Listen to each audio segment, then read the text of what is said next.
Welcome to Horrific Podcasts, where we dive into chilling real-life horror stories that will leave you looking over your shoulder. From terrifying true encounters to bone-chilling mysteries, each episode brings you closer to the darkness. Hit subscribe and experience fear like never before. There is a place in Atchison, Kansas, known as one of the most haunted locations in America. A modest house on a quiet street, seemingly ordinary to those who pass by. But step inside, and the air changes.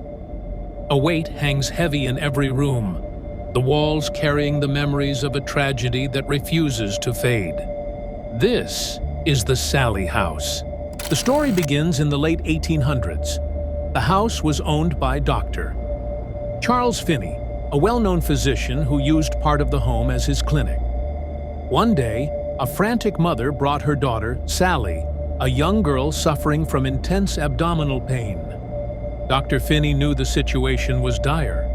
It was likely her appendix, inflamed and on the verge of bursting. In the rush to save her, he began an emergency surgery right there in his office. But time was not on his side, nor, tragically, was the anesthesia. As he made his first incision, young Sallie felt the searing pain and screamed, her terrified cries echoing through the house.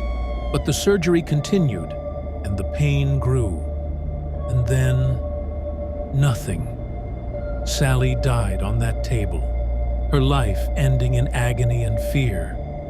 And some say she never left. Soon after her death, strange happenings began to unfold within the walls of the Sallie house. Flickering lights, doors opening on their own, whispers in empty rooms. Neighbors claimed they could hear the faint cries of a child late at night, calling out in pain. For decades, the house remained empty, though stories of its haunting reputation spread throughout the town. Brave souls who dared enter spoke of cold spots, a feeling of being watched, and an unmistakable sense of dread. Some believe that Sallie, trapped in the house where she suffered so deeply, reaches out to anyone who steps inside, seeking peace that she has yet to find. In 1993, the house was purchased by a young couple, Deborah and Tony Pickman. They moved in with high hopes, ready to make the house a home. At first, things seemed normal. They were thrilled to be starting their lives in such a charming place. But soon, they would learn the truth about the Sallie house. It started with little things, lights flickering for no reason, items moving from one place to another.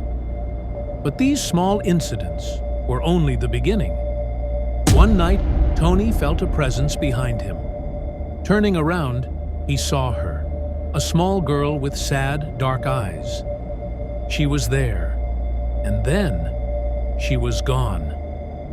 As weeks passed, the hauntings grew more violent.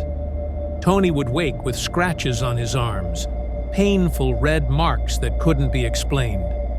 Sometimes, he'd feel sudden, icy cold spots, as if someone invisible was standing beside him. Then, one night, as he lay in bed, he felt something clawing at him, leaving deep, burning scratches across his chest and arms.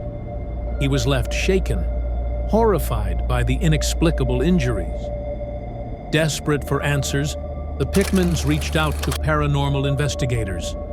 They brought equipment to measure electromagnetic activity, capture audio, and photograph the strange occurrences.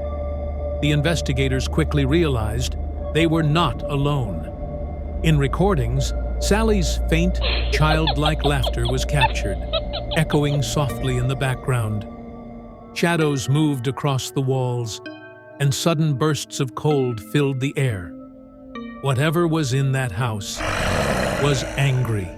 After months of torment, the Pickmans decided it was time to leave. But on one of their final nights in the house, Tony had his most terrifying encounter yet. He awoke to find himself completely paralyzed, a cold weight pressing down on his chest. In the darkness, He saw her, Sally. Her pale face, her empty eyes staring at him, filled with rage and sorrow. She lunged at him, her expression twisted in anguish and fury. And then, in an instant, she was gone. That night was the breaking point. Tony and Deborah packed their belongings and fled, never to return. The Sally house remains in Atchison, a silent witness to countless terrors and tragedies. Today, it stands empty, its walls carrying the memories of those who dared to enter. Yet some people still visit, hoping to see Sally for themselves. But beware, for those who step inside, she is always waiting. There are places in this world where the past lingers, and in the Sally house, the past is very much alive. Enter if you dare, but know this: once you cross that threshold, you may never truly leave.